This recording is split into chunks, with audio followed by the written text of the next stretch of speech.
Gracias, presidente. Muy buenos días. Precisamente hablando del INE, la semana pasada un vocero del Departamento de Estado de Estados Unidos hacía una defensa a este organismo electoral en México. Decía que había tomado nota de las protestas en defensa de esta organización y decía que instituciones electorales independientes, libres y de influencia política son relevantes en los procesos democráticos. ¿Cómo observa esta declaración de un vocero, un portavoz del Departamento de Estado de Estados Unidos sobre esta defensa que hace del Instituto Nacional Electoral a la luz de la marcha de la semana pasada, presidente? Está bien, es libre de expresarse.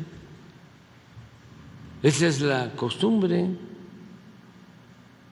que había antes de que se iban a quejar allá a Estados Unidos. Nos van a acusar, nos van a la embajada aquí con nuestro amigo Ken Salazar o al Departamento de Estado. Y nunca falta tampoco en el gobierno de Estados Unidos alguien que quiera declarar, porque es parte de su tradición, yo diría de sus malas costumbres, el injerencismo.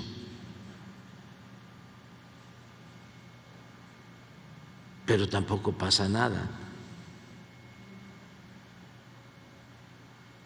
Aquí si el Reforma, imagínense, todo lo que dicen en el Departamento de Estado, las agencias internacionales, son las fuentes de información más socorridas por periódicos conservadores como el Reforma. Pero no pasa nada, nada. ¿Califica esto como una crítica a su propuesta de reforma electoral? Sí, puede ser. Y no está mal la crítica. Solo en las dictaduras no se acepta la crítica, pero en las democracias tiene que haber crítica y se tiene que garantizar el derecho a disentir. Vinieron a México representantes del conservadurismo del mundo y se expresaron libremente. No pasa nada.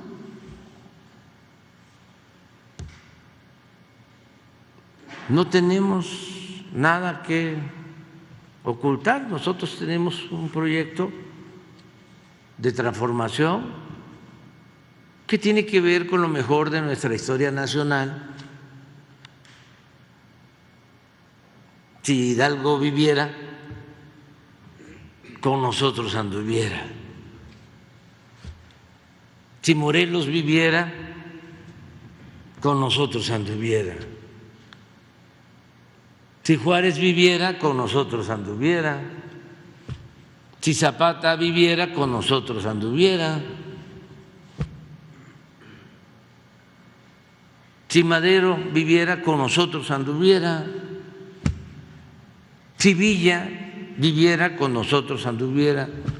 Hoy vamos a recordar los 100 años del asesinato de uno de los revolucionarios más íntegros, Ricardo Flores Magón.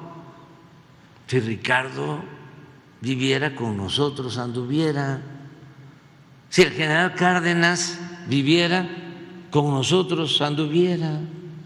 ¿Quiénes no andarían con nosotros? Y sí con nuestros adversarios. Iturbide,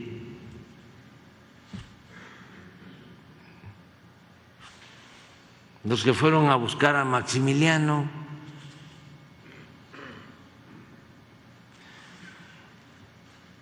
Lucas Alamán,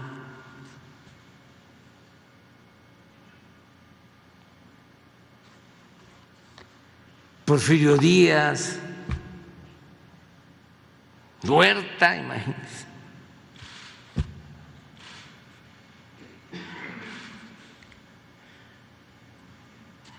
Salinas de Gortari,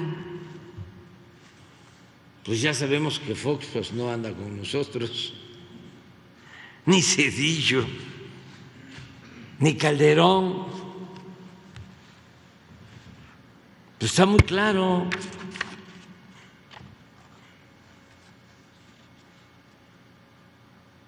Entonces, así ha sido nuestra historia siempre. Y los conservadores, es cosa de conocer un poco la historia, siempre han recurrido al extranjero, siempre han ido a buscar apoyo al extranjero. ¿Este es el caso, presidente? Claro, pero desde hace tiempo.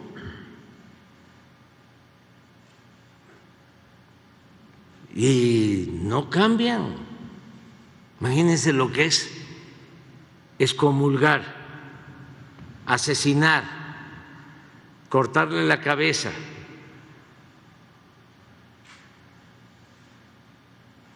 a Miguel Hidalgo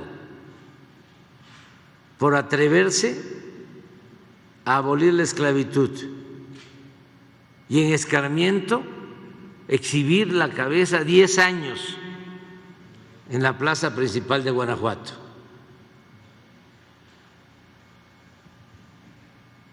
Así, no estoy inventando nada. Imagínense lo que significó el que nos quitan la mitad del territorio y van los conservadores a buscar a Santana al exilio.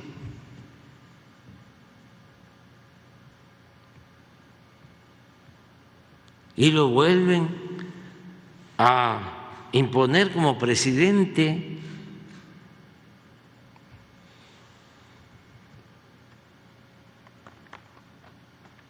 Hasta que surge el movimiento liberal para enfrentarlo. Pero los que fueron a Miramar, ¿no tienes ahí la foto? Vamos a verla. Esos mismos de ese pensamiento fueron después, bueno, primero fueron a buscar a Santana, luego fueron a buscar a Maximiliano.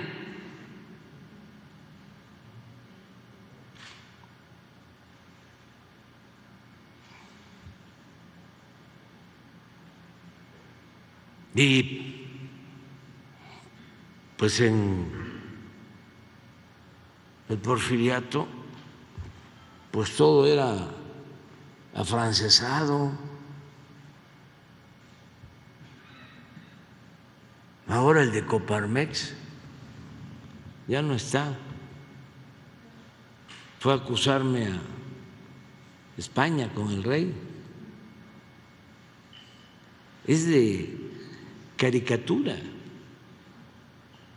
Y van a acusar al gobierno de México, a Estados Unidos, tú mismo lo acabas de comentar.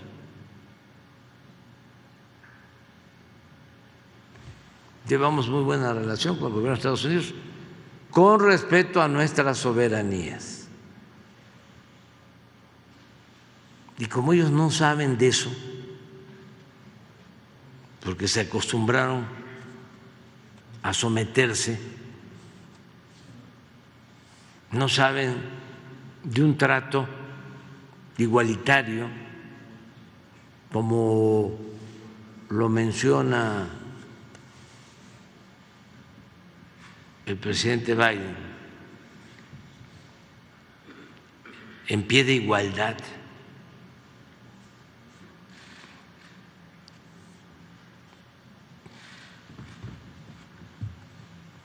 Miren, ahí están todos. Fueron a ofrecerle el poder a Maximiliano. Y si revisamos la historia, lo dejaron solo, lo embarcaron, porque son lo que le sigue de falso.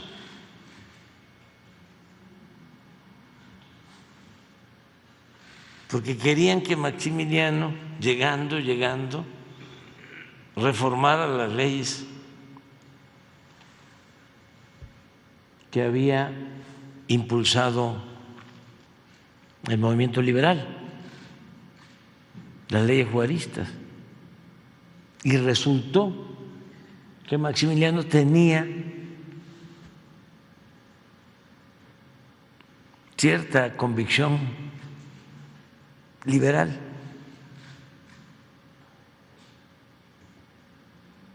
Entonces lo abandonaron, como también lo abandonó Napoleón III.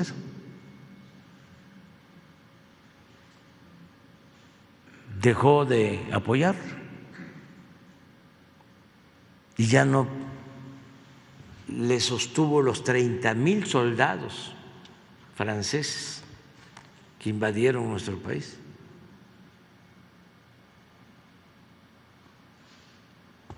Por eso se fue Carlota a hacer gestiones a Europa y ya no regresó.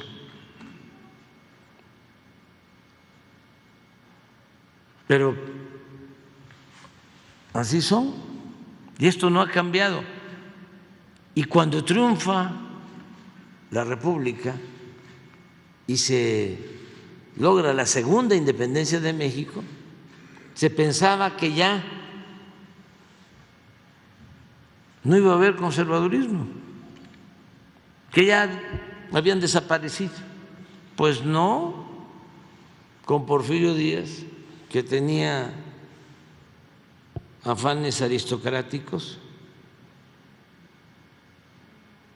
a pesar de venir de abajo.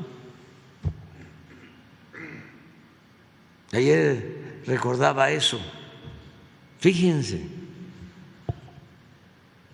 la historia y la política. Porfirio Díaz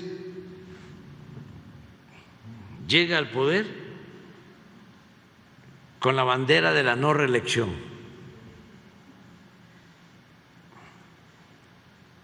Ya había enfrentado al presidente Juárez con el plan de la Noria.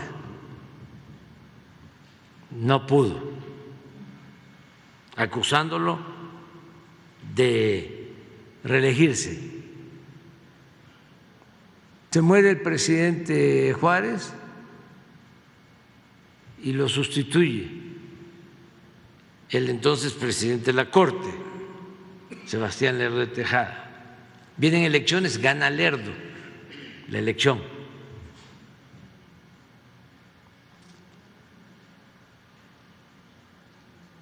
Juárez, Lerdo, Iglesias eran de los mejores políticos civilistas de ese tiempo, que les tocó enfrentar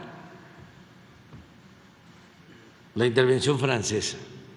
A Porfirio también en el terreno militar. Era el jefe del Ejército de Oriente.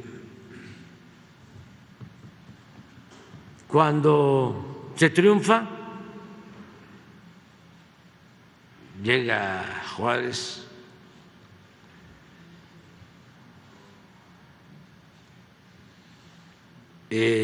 Porfirio,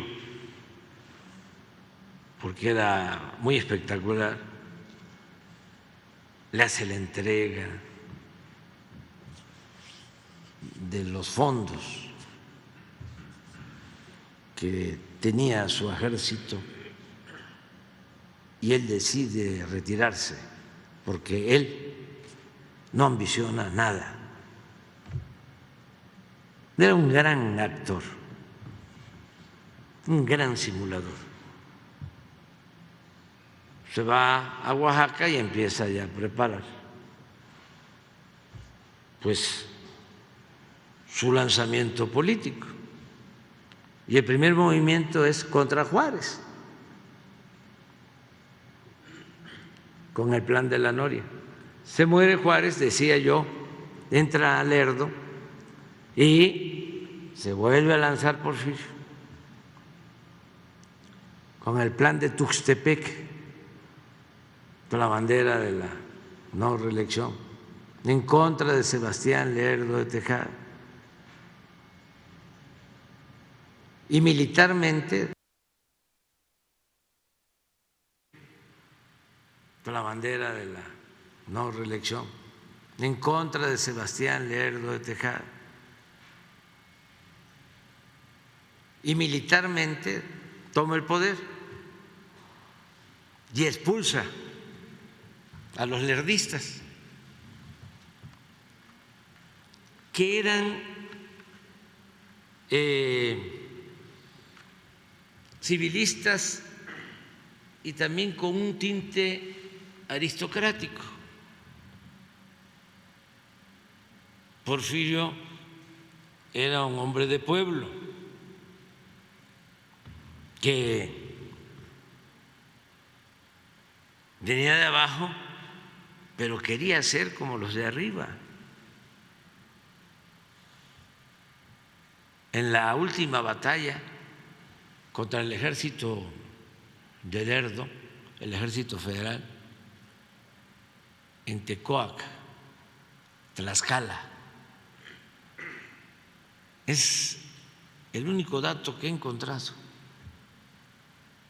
Se sube a una mesa y le habla a los campesinos que tenían un problema agrario con la hacienda de ahí de Tecoac, y les dice: si me ayudan en la batalla, cuando yo llegue a la presidencia, les voy a dar sus tierras. Y no, nunca cumplió. De las pocas cosas que hay sobre la vinculación de Porfirio al pueblo, ninguna mención en favor del pueblo.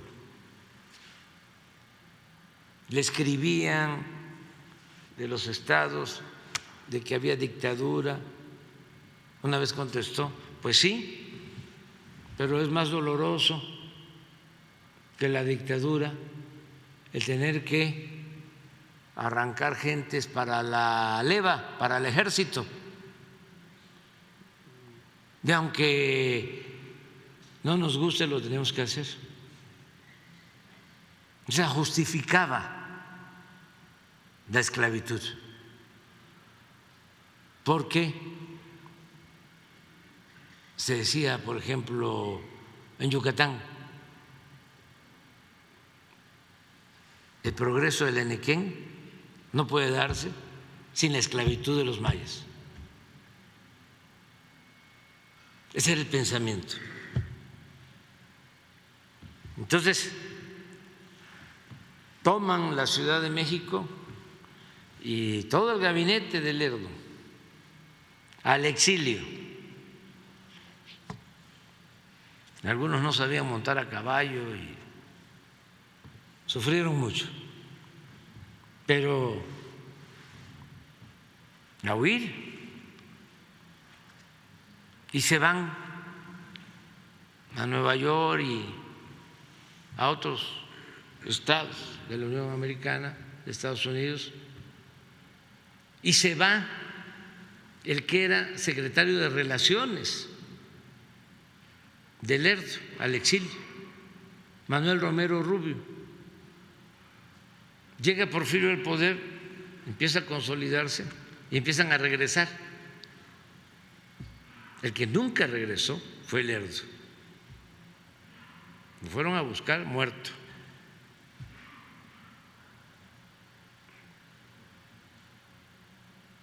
Murió en Nueva York. Pero sus colaboradores supuestamente leales empezaron a regresar y regresa Manuel Romero Rubio, secretario de lo que es ahora Gobernación de Lerdo, y su hija se casa con Porfirio. Él tenía 52 años, había quedado viudo, y Carmelita 17.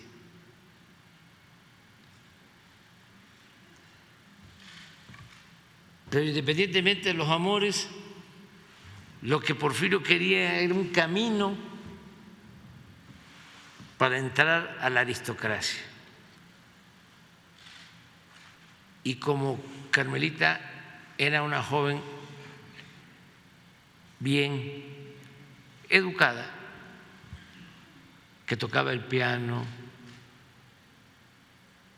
y tenía muchas virtudes, porque pertenecían a esa élite aristocrática, Porfirio, de andar mucho tiempo,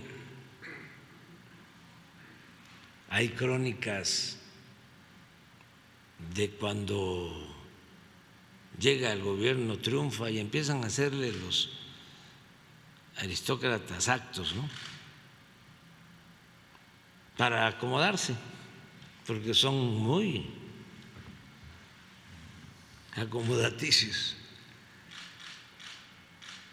Hay crónicas de un abuelo de López Portillo, nada más que no viene al caso ahora buscarlo, en donde lo describe.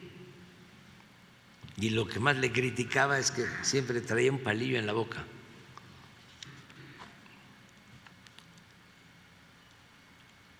Sin embargo,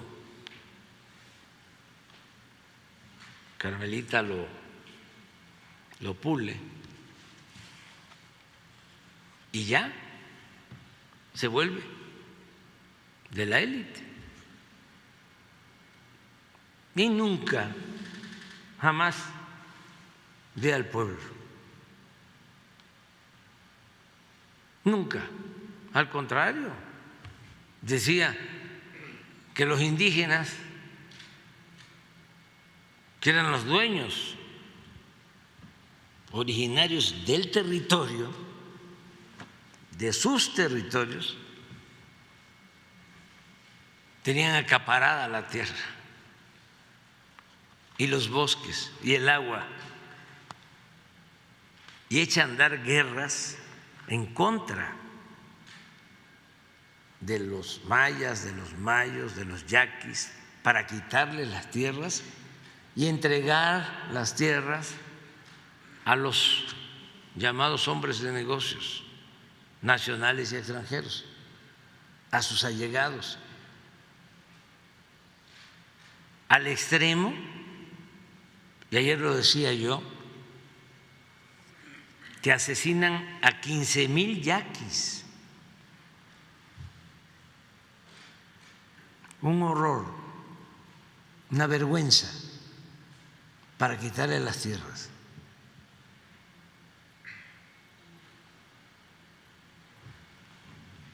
Entonces, ese pensamiento, más ayer hablé de las mentiras, de que manejaba las finanzas públicas con mucha honradez y con mucha disciplina. Falso.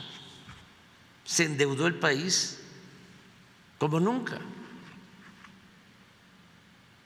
porque rescató, con él empieza lo de el rescate de los potentados al estilo Fobaproa. Se construyen 18,000 kilómetros de vías férreas con concesión y las empresas extranjeras son rescatadas por el gobierno.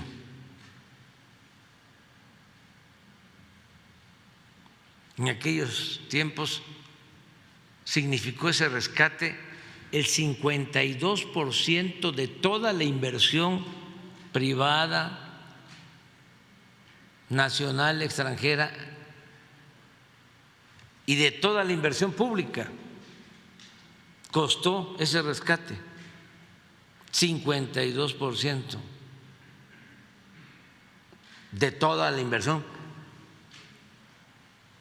de los 34 años de dominio porfirista. ¿Y qué creen? ¿Te rescata los ferrocarriles? Y se constituye Ferrocarriles Nacionales de México 2 años antes de la Revolución. Pero los despachadores de los trenes, los ferrocarrileros, todos siguieron siendo estadounidenses. Una vez que ya México había rescatado los ferrocarriles, es hasta que llega Madero que se mexicaniza el ferrocarril. Pues esa mentalidad pues prevalece en los negocios, en todo. ¿Quién salió ganando con esa recuperación o rescate de los ferrocarriles? El Limantur. Y así muchos otros negocios de ese corte. Y sigue esa idea. Bueno, la revolución no pudo con eso. Sigue ese pensamiento.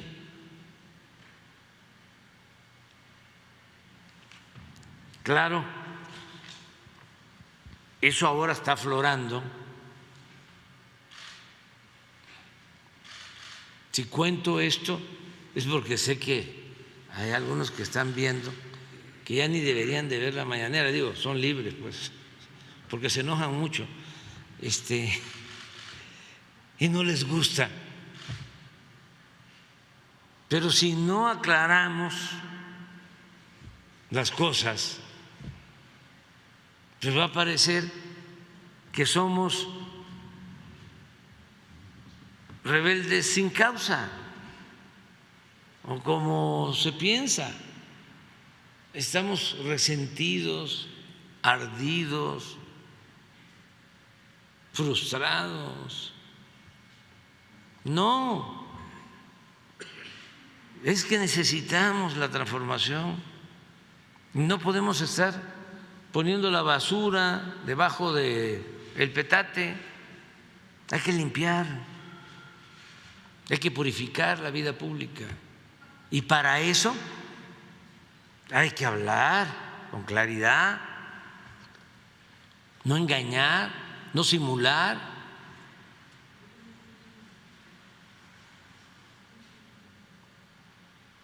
Estaba yo viendo un texto del Reforma. Fíjense cómo están. Porque antes eran los que rifaban, eran los que metían el dedo en la boca y le jugaban, le movían el dedo en la boca a la gente, algunos. No sé si tienes algo sobre el rey del cash que sacaron,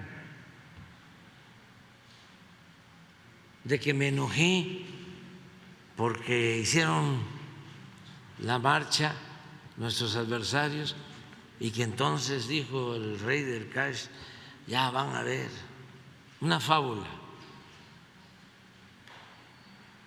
Pero están